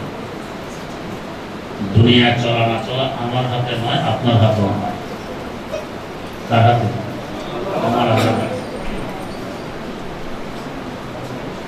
যদি তিনটি কাজ আপনার ছেলে করতে পারে, দুনিয়া নিয়ে ছেলেকে চিন্তা করতে হবে না, এই ছেলেকে নিয়ে দুনিয়া চিন্তা করবে, কোনো সন্দেহ নেই। এই তিনটি কাজ আহলুস সুন্নাত ওয়াল জামাতের আকীদা পোষণ করা লাগে, সঠিক আকীদা। কোরআন সুন্নাহ যে আকীদা পোষণ করতে বলে সেটা আহলুস সুন্নাত ওয়াল জামাতের আকীদা। 2 নম্বর, ইলমের চর্চা নিয়োজিত থাকতে হবে। কোরআন সুন্নাহ বিদ্যা অর্জন করেছে, সে বিদ্যায় নিয়োজিত থাকবে, এটা প্রচার প্রসার। 3 নম্বর, দেওবন্দিয়ত তথা সুন্নতের পাবন্দি করবে। এই 3 কাজ যদি আপনার ছেলে করে, এই ছেলেকে নিয়ে চিন্তা আপনার করা লাগবে না, ছেলের করা লাগবে না, পুরো দুনিয়া তাকে নিয়ে চিন্তা করবে, দুনিয়া তার পিছনে দৌড়বে। এটা শুধু আমাদের অভিজ্ঞতা নয়, এই 1500 বছর যাওয়া অভিজ্ঞতা চলে আসতেছে, দুনিয়া তার পিছনে। 3টা কাজ যদি আপনার ছেলে করতে পারে। 2 নম্বর, কোরআন যেহেতু পুরা সৃষ্টি জগতের রূপ, আল্লাহ পাক আমাদের দেহকে যতদিন জিন্দা রাখতে চান, রূহ ততদিন দেহে রেখে দেন। যখন চান এই দেহ জিন্দা রাখুন, রূহ বের করে নিয়ে যান, দেহ। এই জগৎকে যতদিন জীবিত রাখতে চান, ততদিন জগতের রূহ কোরআনকে জগতে রাখবেন। যখন আর জিন্দা রাখতে চান না, জগৎ মিটিয়ে দিবেন, ধ্বংস করে দিবেন, কোরআন তুলে নিয়ে যাবেন, কোরআন থাকবে না। তাই আমাদের এক ব্যক্তি দেখবে তার কোরআন শরীফের পৃষ্ঠা সাদা, লেখা নেই, ভাববে কোন কেমিক্যাল জাতীয় দোষের কারণে, সমস্যার কারণে হয়তো লেখা মিটে গেছে। পার্শ্ববর্তী আরেকজনকে গিয়ে জিজ্ঞেস করে, ভাই দেখো তো তোমার কোরআন শরীফ, আমার কোরআন শরীফে দেখি লেখা নেই, পৃষ্ঠা সব সাদা। সেগুলো দেখবেন তারও একই অবস্থা, সাদা, লেখা নেই। আরেকজনকে জিজ্ঞেস করবে, তারা কোরআন শরীফ খুলে দেখবে লেখা নেই, সাদা হয়ে গেছে। সকলের কোরআন সাদা হয়ে গেছে, তার মানে কোরআন বিদায় নিয়ে গেছে, রূহ চলে গেছে, আর এই জগৎ থাকবে না, তাই আমার গায়ে হবে। এর আগ পর্যন্ত আল্লাহ পাক কোরআন হেফাজত করবেন নিজ কুদরতি হাতে। ঘোষণা দিয়ে দিয়েছেন, ইন্না নাহনু নাযালনা যিকরা ওয়া ইন্না লাহু লাহাফিজুন। কোরআন আমি অবতীর্ণ করেছি, আমি কোরআনের হাফেজ। হাফেজের বহু বচন হাফিজুন, হাফেজ মানে রক্ষক। এর রক্ষণাবেক্ষণ করে, সংরক্ষণ করে, তাকে বলে হাফেজ। আল্লাহ পাক বলেন, কোরআন আমি অবতীর্ণ করেছি, আমি কোরআনের হাফেজ মানে রক্ষক। কিন্তু এই কচি কাঁচা ছেলেরা যারা এখনো মায়ের ভাষায় সোজা করে কথা বলতে পারে না, আমার আল্লাহর কালাম, কবরের ভাষা, হাসরের ভাষা, বেহেশতের ভাষা, বিশুদ্ধভাবে সূরা ফাতিহা থেকে সূরা নাস পর্যন্ত সিনা ধারণ করে মুখস্থ করতে পারে। নেটে দেখবেন 4 বছর বয়সের একটি ছেলে, 4 বছর, পুরা কোরআনের হাফেজ, বিশুদ্ধভাবে কোরআন শরীফ শোনায়। কোরআনের মর্যাদা, অলৌকিকতা দুনিয়ার অন্য কোনো বই, অন্য কোনো কিতাব এমন পাবেন না এই শুরু থেকে শেষ পর্যন্ত বিশুদ্ধভাবে মুখস্থ করে শোনাইতে পারে, একমাত্র কোরআনের মর্যাদা। ইংরেজরা যখন এদের দখল করে, আজ থেকে প্রায় 300 বছর আগে, তারা দেখে তাদের বিরুদ্ধে আন্দোলন হয়, তারা জরিপ করলো, আন্দোলন তারা করে, দেখে আন্দোলন করে মুসলমানরা। এত শক্তি কোথায় পায়? তারা গবেষণা করে বের করেছে তাদের মূল শক্তি হলো এই কোরআন। তখন তারা সিদ্ধান্ত নিল ভারতবর্ষ থেকে কোরআন উঠে দিতে হবে, কোরআনের শিক্ষা বন্ধ, কোরআনের কোনো কবি ভারতবর্ষে রাখা যাবে না। এই সিদ্ধান্ত কার্যে পরিণত করার লক্ষ্যে একটি টিম গঠন করে, এদের কাজ হলো কোরআন ধ্বংস করা। এর মধ্যে একটি ভারতের প্রসিদ্ধতম জায়গা পানিপথ, পানিপথের প্রথম যুদ্ধ, পানিপথের দ্বিতীয় যুদ্ধ, বাদশাহ শেরশাহ সূরির যুদ্ধ আপনারা পড়েছেন ইতিহাস। সেখানে একজন অনেক বড় বুজুর্গ আল্লাহ আলেম ছিল, হযরত কাজী সানাউল্লাহ পানিপতি রাহিমাহুল্লাহ। খাদেম পাঠাইলেন বাজারে এক কপি কোরআন শরীফ সংগ্রহ করতে। খাদেম লাইব্রেরির পর লাইব্রেরি খুঁজতেছে কোথায় কোরআন শরীফের কপি নেই, ব্যাপার কি নাই কেন জিজ্ঞেস করলো। এরা বলছে খ্রিস্টানেরা সব কোরআন শরীফ খরিদ করে নিয়ে গেছে। খ্রিস্টানেরা খাদেম এসে হুজুরকে জানাইলে হুজুর কোরআন শরীফে কোথাও নেই, খ্রিস্টানেরা খরিদ করে নিয়ে গেছে। ওই এলাকার খ্রিস্টান লিডারকে হুজুর সংবাদ দিলেন, যেহেতু হুজুর ছিলেন প্রভাবশালী লিডার, আসেন জিজ্ঞেস করবেন তোমরা খ্রিস্টান, তোমাদের ধর্মীয় গ্রন্থ ইনজিল, তোমরা ইনজিল পড়বে, আমাদের কোরআন শরীফ কেন খরিদ করে নিয়ে গেছে? সে বলে হুজুর বাস্তবতা কত লুকিয়ে রাখবে, আমাদের সিদ্ধান্ত হয়েছে ভারতবর্ষে কোনো কোরআন শরীফ রাখা যাবে না। এই লক্ষ্যে একটি টিম গঠন করা হয়। এই টিমের কাজ যেখানে কোরআনের কপি পাওয়া যাবে সংগ্রহ করবে, হয় আগুনে পোড়াবে, না হয় সাগরে নিক্ষেপ করবে। এই জন্য আমরা সব কোরআন শরীফ খরিদ করে নিয়ে গেছি। কাজী সানাউল্লাহ পানিপতি রাহিমাহুল্লাহ বললেন, ভাই আমাদের এক পানিপত এলাকায় প্রাপ্তবয়স্ক নারী পুরুষের সংখ্যা 40,000, অপ্রাপ্তবয়স্ক ছেলে মেয়ে এর বাইরে। এই 40,000 নারী পুরুষের মধ্যে 40,000 নারী পুরুষের হাফেজে কোরআন। এক সময় পানিপথে কোরআনের চর্চা খুব হইত। আমাদের দেশের প্রসিদ্ধ হুজুর হযরত হাফেজ হুজুর রহমাতুল্লাহ আলাইহি এই পানিপথ থেকে কোরআন হেফজ করে এসেছেন। এই 40,000 সবাই হাফেজে কোরআন, অপ্রাপ্তবয়স্ক ছেলে মেয়ে আরো আছে এর বাইরে। হযরত নিজেও মাত্র 7 বছর বয়সে কোরআন হেফজ করে নিয়েছে। এরপরে কাগজে ছাপা কোরআন তোমরা আগুনে পোড়াইতে পারবে, কাগজে ছাপা কোরআন সাগরে নিক্ষেপ করতে পারবে। মুসলমানদের অন্তরে অঙ্কিত কোরআন এটা কি করবে? তার মানে যতই চাও এটা মিটাইতে, এটা মিটবে না, কারণ হেফাজত দায়িত্ব আমার আল্লাহ। ইন্না নাহনু নাযালনা যিকরা ওয়া ইন্না লাহু লাহাফিজুন। এর রক্ষক আমি, যে বস্তু রক্ষক আমার আল্লাহ, ধ্বংস করার ক্ষমতা কার? যে ধ্বংস করতে যাবে তার মানে আল্লাহর সাথে সে যুদ্ধে অবতরণ করবে, আল্লাহর সাথে যে যুদ্ধে নামবে সে জীবনে জয়ী হবে। তাই দেখা গেছে আজ কোথায় সে ইংরেজ বেনিয়ারা এদের ছেড়ে ক্ষমতা ছেড়ে পালাইতে বাধ্য হয়েছে। কিন্তু কোরআন আগের তুলনায় আরো আবতাবের সাথে আরো এর চর্চা চলছে ভারতবর্ষে। তখন হয়তো পুরা ভারতবর্ষে কোরআনের যত কপি পাওয়া না যেত, আশা করি এখন এক ডিস্ট্রিক্টে তার থেকে বেশি পাওয়া যায়। পুরা ভারতবর্ষে তখন যত হাফেজ পাওয়া না যেত, এক ডিস্ট্রিক্টে আরো বেশি পাওয়া যায়। তাই বুজুর্গানে দিন বলেন জাহাদে রাতে সাদবর ফেরুজাত হারা গাসত ফসানাত দেশাশে বসুজা। এই জারাতে বাকি যাবেছে না যে নিবনের জন্য যে ফুঁক দিবে তার গাড়িতে আগুন ধরবে, তার গায়ে আগুন ধরবে, সে ধ্বংস হবে। কোরআন দিবে না, কোরআন দিবে। এই যে হুজুর একটু আগে বললেন মাত্র 5 মাস 15 দিন, 5 মাস 15 দিন কোরআনে কারিম মুখস্থ করে পড়েছে। এর কোরআনের ম্যাথ ধন্য তার পিতা মাতা। এর পাশে আরো যারা হাফেজ হয়েছেন ছেলে হোক মেয়ে হোক, ধন্য তাদের পিতা মাতা। তারা একজন হাফেজ, একজন হাফেজার পিতা মাতা হতে পেরেছেন।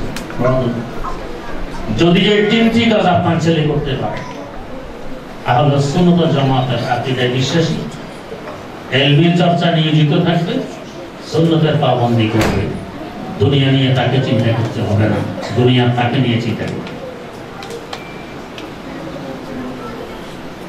হযরত সুফিয়ান সাওরী রাহিমাহুল্লাহ তাআলা বলেন, যে পরিমাণ শান্তিতে আল্লাহ পাক আমাদেরকে রেখেছেন, দুনিয়ার রাজা বাদশা যদি খোঁজ পেত তলোয়ার নিয়ে যুদ্ধ করে ছিনিয়ে নেওয়ার চেষ্টা করত। এই পরিমাণ শান্তি কেন? কোরআন সিনায় আছে, কোরআনের বিদ্যা সিনায় আছে, কোরআনের জীবন তার দেহে আছে। এর থেকে শান্তিতে দুনিয়াতে আর কেউ চায়। আজ আমেরিকা ইউরোপ ওদের অবস্থা কি? যারা বিচক্ষণতার সাথে দেখেন, আজ তাদের পারিবারিক বন্ধন আছে, বন্ধন নেই। যুবক ছেলে আরেকজনের যুবতী নিয়ে উল্লাস, যুবতী মেয়ে আরেকজনের যুবক নিয়ে উল্লাস, বুড়ো পিতা মাতার খবর কে নিল, ঘরে পড়ে মারা যাচ্ছে, দুর্গন্ধ বেরিয়ে পড়ছে, বাধ্য হয়ে সরকার বৃদ্ধাশ্রম খুলেছে। এমন ঘটনা সেখানে অহরহ ঘটতেছে যে বাপ মারা গেছে, বৃদ্ধাশ্রম থেকে ফোন করেছে ছেলেকে, তোমার আব্বা মারা গেছে, দাফন কাফনের ব্যবস্থা করো, আমি আসতেছি। আসতেছি বলে সারাদিন গেছে, আসে। আবার ফোন, লাশ তো ভুলে যাচ্ছে, তুমি আসতেছ? আমি একটু ব্যস্ত আছি, দাফন কাফন আপনারা সেরে ফেলুন, আমি টাকা দিয়ে দিই। আমাদের দেশে অবৈধ ছেলে আছে, অস্বীকার করি না, যতই থাকুক, আব্বাকে দুমুঠো ভাত দিলে এই ছেলে দেয়, আব্বাকে দেখাশোনা করলে ছেলেই করে, মারা গেলে দাফন কাফনের ব্যবস্থা এই ছেলেই করে। আপন ছেলের করা আর বৃদ্ধাশ্রমে করা দুটো এক কথা। আমাদের আব্বা মা আমাদেরকে মাদ্রাসায় পড়াইছে, আলহামদুলিল্লাহ, দমে দমে আব্বা আমার কৃতজ্ঞতা প্রকাশ করি, আল্লাহ শুকর আদায় করি। আমরা 4 ভাই, আমি সকলে ছোট। আব্বাজান মৃত্যু শয্যা শায়ী, বড় আলেম ছিলেন, বড় আল্লাহওয়ালা বুজুর্গ ছিলেন। 2 ভাই এই পাশে, 2 ভাই ওই পাশে। কেউ ইয়াসিন সূরা পড়ছে, কেউ কালমা শরীফের তালকিন পড়ছে। এর মধ্যে হেসে দিই, আসার পরে দেখি আর নেই, হাসি মুখে নিয়েই কবরে পৌঁছলেন। গোসল আমরা ভাইরা দিয়েছি, অন্য কাউকে গোসল দিতে দেখিনি। কাফন আমরা ভাইয়েরা পড়াইছি, কবর আমরা ভাইয়েরা খনন করেছি, জানাজা নামাজের ইমামত আমি করেছি, কবরে আমরা নামাইছি, মাঠে আমরা ভাইয়েরা দিয়েছি। 1982 সনে আব্বা জানের ইন্তেকাল। এখন আলহামদুলিল্লাহ বাড়িতে গেলে কোনো দিন বাদ যায় না যে আব্বা আমার কবরের পাশে হাজিরি না দেয়া হয়, বরং কোনোদিন 4 বার 5 বার হয়। আশেপাশে কোথাও মাহফিলে গেলে রাতের 1টা বাজুক 2টা বাজুক, আগে আব্বা আমার কবরের পাশে হাজিরি দেই, ইশারে সওয়াব করি, তারপরে ঢাকা থেকে রওনা। ইনশাআল্লাহ আমরাও ধন্য, তারাও ধন্য।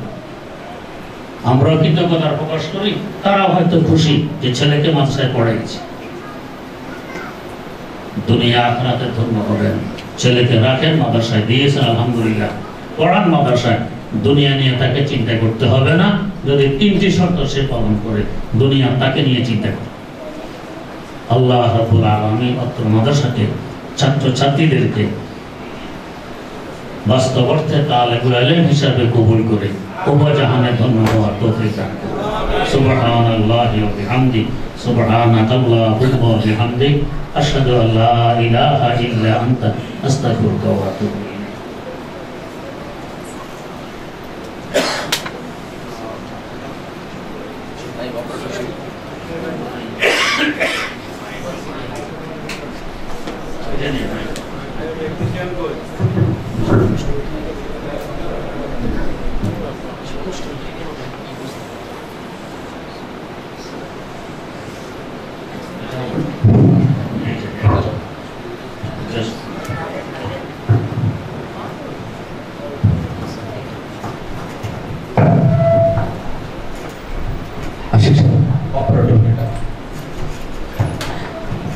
শুকরিয়া, আলহামদুলিল্লাহ।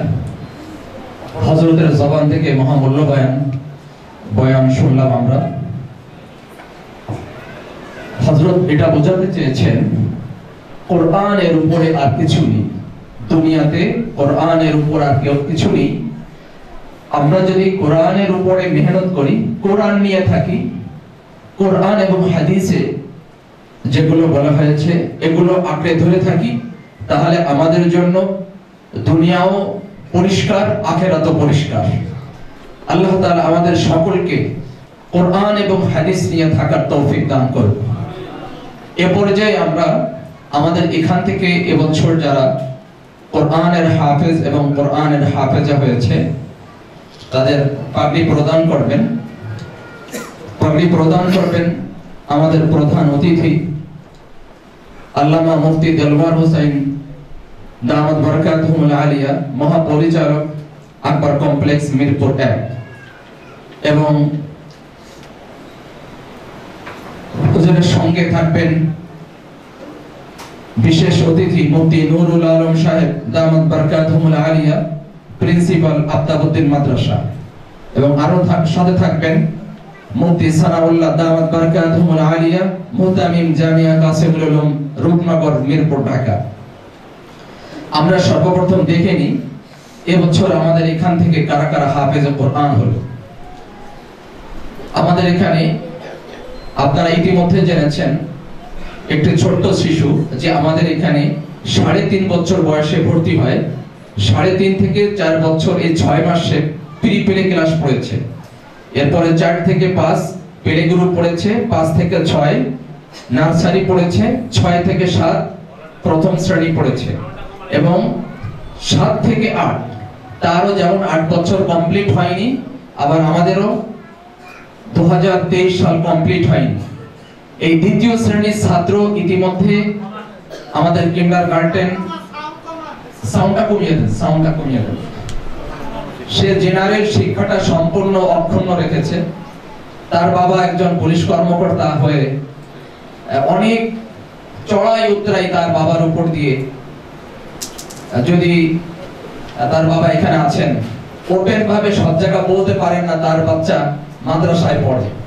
ওনার বর্তমান ডিউটি বঙ্গভবনে, তো বঙ্গভবনে ডিউটি করে। আমি ওনাকে বলেছিলাম যে আপনার কলিগ যারা আছেন তাদের সবাইকে দাওয়াত দিবেন, তো উনি বলছিলেন যে আমার বাধ্যবাধকতা আছে, অনেক কিছুই মনে চাই কিন্তু অনেক কিছুই করতে পারি না। সে অনেক চড়াই উতরাই পেরিয়ে এখনো পর্যন্ত চরম স্ট্রাগল করে যাচ্ছেন, সবাইকে বলতে পারেন না ওনার বাচ্চা মাদ্রাসায় পড়ে।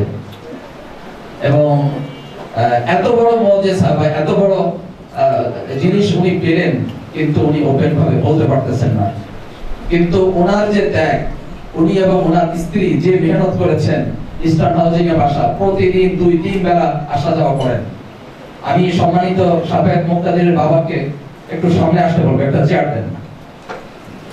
কাল কিয়ামতের ময়দানে তো তার এই হাফেজদের বাবাদেরকে সম্মানিত করা হবে, আমরা কেন করবো না? একটা চেয়ার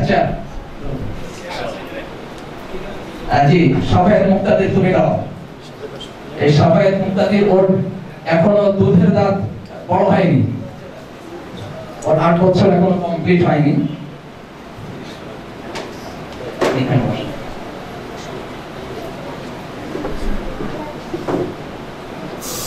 এই আমাদের সাফায়েত মুক্তাদির, ও মাত্র 165 দিন সবক দিয়েছে, মাত্র 165 দিন।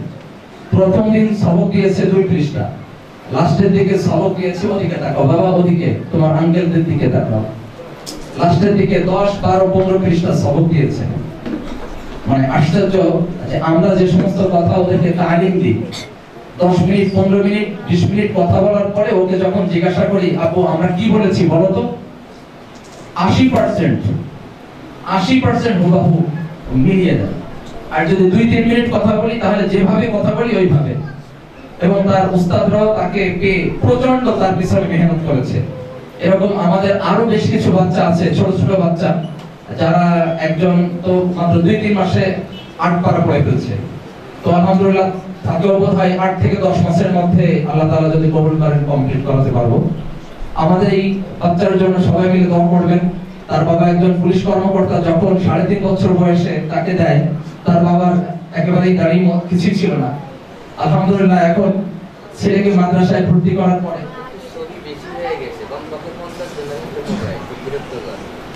একটু উস্তাদ যেটা বলছেন এত মোবাইল না উঠাইলে ভালো হয়। আলহামদুলিল্লাহ তার বাবা এখন মুখে দাড়ি, এবং তার এর মাও এখন পরিপূর্ণ পর্দা করে। কিন্তু প্রথম দিকে কিন্তু এই অবস্থা ছিল না উস্তাদ, যে প্রথম দিকে কিন্তু একটু অন্যরকম পরিবেশে উন্নত ছিলেন। কিন্তু এই মাদ্রাসার সোহবতে এসে আলহামদুলিল্লাহ পর্যায়ক্রমে পুরোপুরি পরিবর্তন হয়ে গেছেন। এই ছেলে ও আলেমে হক্কানি হতে চায়, এবং যেহেতু ওদের সব জেনারেল পরিবার, তো ওর আবার মাস্টার্স কমপ্লিট করতে হবে। ওর জন্য আপনারা দোয়া করবেন, ওর জন্য আল্লাহ তাআলা যেটা খাইরিয়াত দেন, যেটা খাইরিয়াত মনে হয় সেটাই আল্লাহ তাআলা করেন ইনশাআল্লাহ। তো এরপরে হলো মোহাম্মদ আবু তালহা। এই যে সাফায়েত মুক্তাদির প্রান্তর, বাবার নাম হচ্ছে মকুল হোসেন। ওদের গ্রামের বাড়ি মধুরামপুর গ্রাম, দুপচাচিরা, বগুড়া। এরপরে মোহাম্মদ আবু তালহা চলে আসো। ওর বাবা মোহাম্মদ খোকন মিয়া, ও আমাদের এখানকার মাদ্রাসার একজন স্টাফের বাবা। ওদের বাড়ি উত্তর উস্তাদজি কি বলে? মাশাআল্লাহ মাশাআল্লাহ, তোমার জীবন ধন্য। হ্যাঁ মাশাআল্লাহ, হাইয়াকাল্লাহ বারাকাল্লাহ। উত্তর আশুজিয়া, কেন্দুয়া, নেত্রকোনা। এরপরে তামিম ইকবাল, ওদিকে দেখো। তামিম ইকবাল, বাবার নাম নুরুল আলম, রূপনগর, মিরপুর, ঢাকা। এরপরে তানজিম হাসান নাবি, পিতা মোহাম্মদ কামরুল হাসান। ওর পিতা প্রবাসী, সিঙ্গাপুরে থাকেন, আমার ভাগনা হয়। ওজান কালীহাতি, টাঙ্গাইল, ওর চাচা এসেছেন। এরপরে আরেকজন মোহাম্মদ তামিম, পিতা মোহাম্মদ জসিম উদ্দিন, চরমারগাঁও, ডামোড্ডা, শরীয়তপুর। আমাদের পাগড়িগুলো দেন।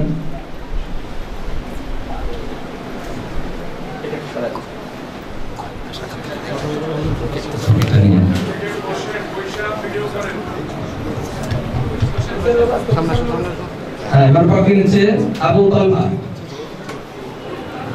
পিতা মোহাম্মদ খোকন মিয়া, উত্তর আশুজিয়া, কেন্দুয়া। এরপরে তামিম ইকবাল, টাঙ্গাইল, পিতা মোহাম্মদ কামরুল ইসলাম।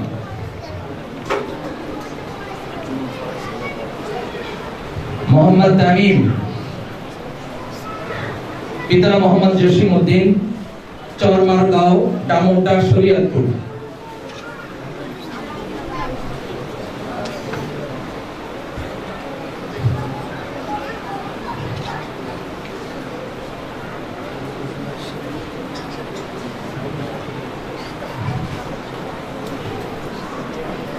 এ পর্যায়ে অ্যাওয়ার্ডগুলো দিয়ে দেন।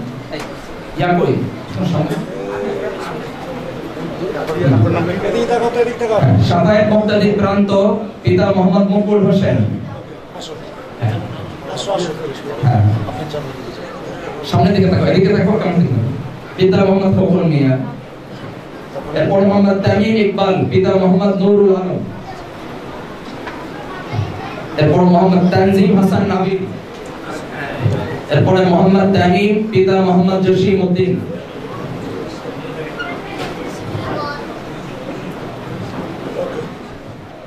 তো মেয়েদের বাবারা এসে উস্তাদদের কাছ থেকে অ্যাওয়ার্ড নেবেন এবং তাদের বোরকা বা হিজাব ওইখান থেকে ম্যাডামরা দিয়ে দেবেন। মোসাম্মদ ইয়াসমিন আক্তার, পিতা মোহাম্মদ দেলওয়ার হোসেন, নওপাড়া, নড়িয়া, শরীয়তপুর। ইয়াসমিনের বাবা আসছেন, বাবার হাতে অ্যাওয়ার্ড দেওয়া হচ্ছে। মোহাম্মদ দেলওয়ার হোসেন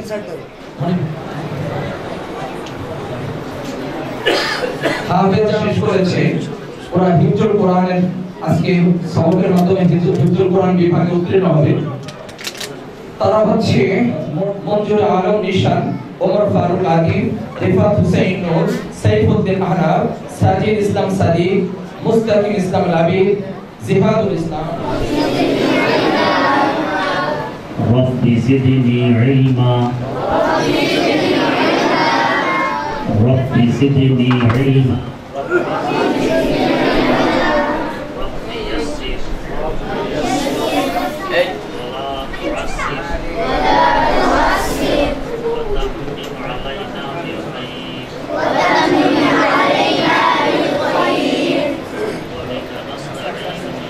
مستعان رب اشرح لي صدري ويسر لي أمري واحلل عقدة من لساني يفقهوا قولي। সবাই প্রথম চেষ্টা করবো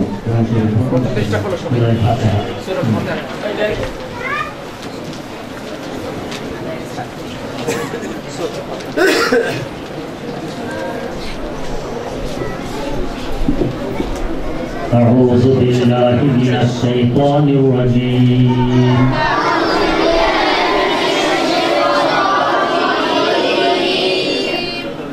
بسم الله الرحمن الرحيم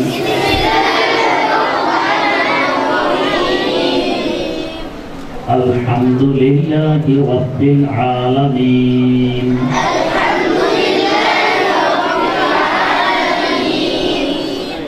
الرحمن الرحيم مالك يوم الدين إياك نعبد وإياك نستعين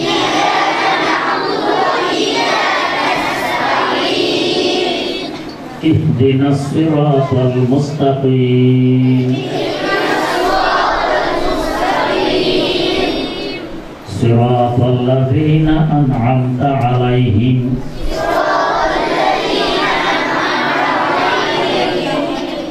غير المغضوب عليهم ولا الضالين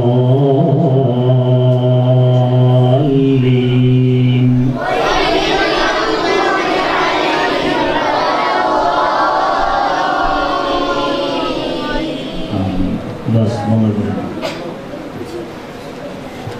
الحمد لله رب العالمين والصلاة والسلام على أشرف الأنبياء والمرسلين سيدنا ومولانا محمد وعلى آله وأصحابه أجمعين ربنا آتنا في الدنيا حسنة وفي الآخرة حسنة وقنا عذاب النار رب ارحمهما كما ربياني صغيرا رب ارحمهما كما ربياني صغيرا اللهم إنا نسألك علما نافعا وفهما كاملا وعملا صالحا متقبلا ورزقا واسعا حلالا طيبا اللهم أعنا على ذكرك وشكرك وحسن عبادتك وعلى تلاوة كلامك آناء الليل وأطراف النهار واجعله لنا إماما ونورا وحجة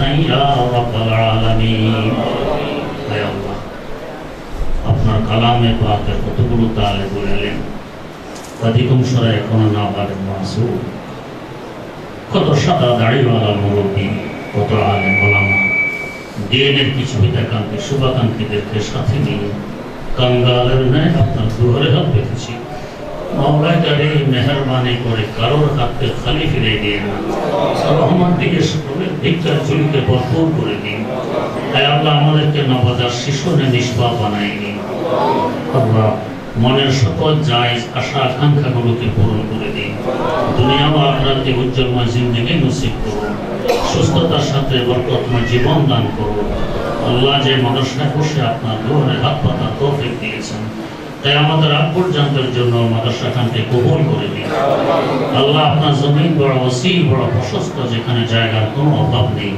মেহেরবানি করে অত্র প্রতিষ্ঠানের জন্য বড় এক টুকরা জায়গার ব্যবস্থা করে দিন প্রশস্ত ভবনের ইন্তজাম করে দিন আল্লাহ সকল প্রয়োজনকে গায়েবী খাজানা থেকে পূরণ করে দেন আল্লাহ যে সমস্ত তালেব ইলম ভাইয়েরা আজ পাকে নিয়েছে প্রেস নিয়েছে আপনার কালামে পাককে সিনা ধারণ করেছে মেহেরবানি করে সকলকে আলামে হক্কানি রব্বানি বানায় দিন আপনার বান্দাদের হেদায়েতের জন্য হাদিয়ে কওম হিসেবে এদেরকে কবুল করে নেন যাদের পিতা মাতা ভাই বেরাদর আত্মীয় স্বজন পাড়া প্রতিবেশীর চোখের ঠান্ডক হিসেবে এদেরকে কবুল করে নেন কদমে কদমে দস্তগিরি ফরমান ইজ্জত আবরু জিন্দেগি নসিব করুন বুক ফুলিয়ে চলার তৌফিক দেন হে আল্লাহ মেহেরবানি করে আমাদেরকে আপনার বানাই নিন আপনি আমাদের হয়ে যান মাওলায়ে কারীম আপনি আমাদের হয়ে যান আমাদেরকে আপনার বানাই নিন বিনা হিসেবে জান্নাতুল ফেরদাউসের মালিক বানাই দিন আল্লাহ সকল প্রকার বাধা বিপত্তি থেকে মাদ্রাসাকে হেফাজত ফরমান অতি দ্রুত সামনে এগিয়ে নেওয়ার তৌফিক দান ফরমান